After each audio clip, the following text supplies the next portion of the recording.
алейкум айылдаштар. Бизде мондай жаштар уюмунун атынан мондай челектер коюлуп атат. Желим бутылкаларды сасаңыздар болот. Анан флештин калай айнек мусор салмай жок.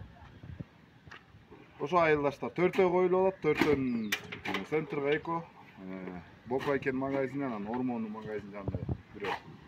Балдарыңыздарды айтып коюңуздар, талкалап кетпесиздер.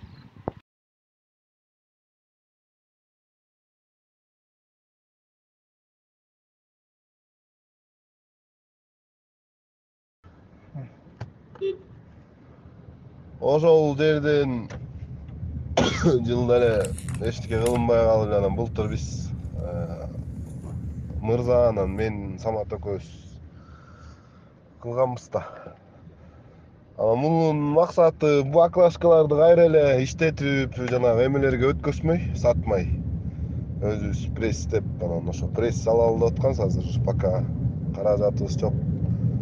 Быйыл да ошо жаштардын жерин да алып коюшкан, анан ошо жер жок, каражат жок, ошо бойдон эле калып калдык.